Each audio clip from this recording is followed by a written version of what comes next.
Okay, let's talk about a question that for a lot of us feels less like a friendly chat and more like, well, a pop quiz for your entire existence. We're going to do a deep dive into the first chapter of Glenn Shubb's fantastic book, Life Actually, which kicks off by tackling that one huge source of career anxiety. Ah, there it is, the question. It sounds so simple, right? It gets tossed around at family dinners, networking events, you name it. But let's be real, the answer never feels simple. In fact, it can be downright terrifying. Yeah, for so many of us, it lands with the thud of a full-blown identity crisis. And according to Glenn Shubb, that intense pressure comes from a few really damaging myths that we've all kind of bought into about work. So, you know what? Let's pull them apart one by one. So, why is this question so paralyzing? What's the flawed thinking behind it that gets us so stressed out? Let's unpack that.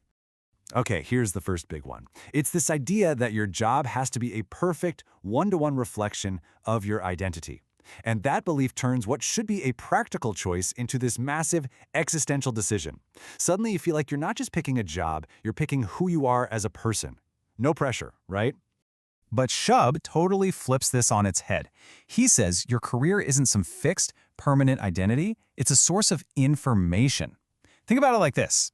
Every job is just an experiment. It's a way to collect data about yourself, what lights you up, what burns you out, and what kinds of problems you actually find interesting. This right here, this is the key. You don't find your calling by sitting in a room and thinking really, really hard. You find it by doing stuff. Every project you take on, every internship, every conversation, it's all just feedback. It's data that helps you make a slightly more informed next move. Action is what gives you the clarity we're all looking for. All right, so if your job isn't you, then how in the world are you supposed to figure out the right path? Well, that leads us directly to the next big myth. You know the advice, find your passion. We're told to just think about it, make some pro-con lists, take a few personality quizzes, and eventually the perfect career will just magically appear in your head, as if you can just brainstorm your way to a fulfilling life's work. Chubb's take? That's just a recipe for paralysis. You can't actually know what a job feels like from the outside. So instead of just thinking, he says you have to learn through exposure. Take a weekend course, freelance a small project, just talk to someone who does the job. These little experiments replace fantasy with actual, real-world data. And this is a perfect example of why.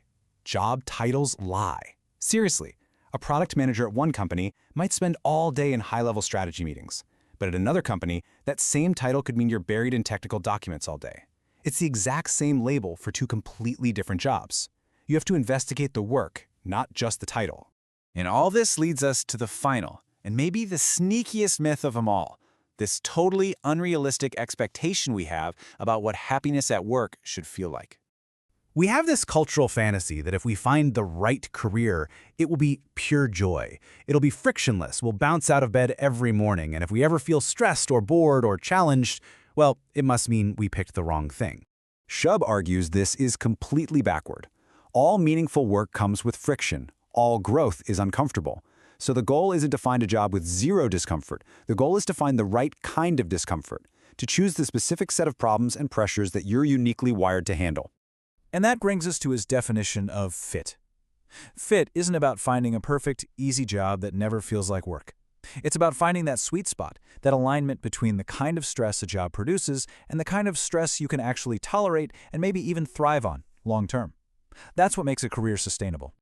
Okay, so we've busted the big myths. Now what? Let's talk about a better way to move forward. Let's look at a new playbook for building your career. So here's the new playbook. And it's a cycle, not a one-and-done deal. First, you reframe the stakes. Remember, this isn't about your identity.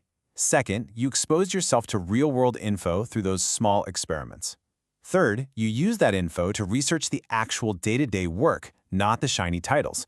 And finally, you choose your next move, knowing it's just the next step, not a life sentence. Now that we have this playbook, what's the actual goal here? Shubb says it's something totally different from what we've been taught to chase. I mean, this quote from the book just says it all, doesn't it? The point isn't to find some mythical, flawless job that checks every single box. The goal is to build a life, piece by piece, that feels authentic to you. A life where your work supports who you are, not the other way around. So, if you take anything away from this, let it be these things. 1. Careers are built over time, not discovered in some flash of insight. 2. Action creates clarity. Stop thinking, start doing. 3. Job titles are basically useless. You got to research the actual work. And 4. All good work is hard, so learn to choose your discomfort wisely. And all of this needs to one final, really powerful shift in how we approach this whole thing. So I'll leave you with this. Instead of getting stuck on that paralyzing question, what do I want to be? What if you tried asking a different question?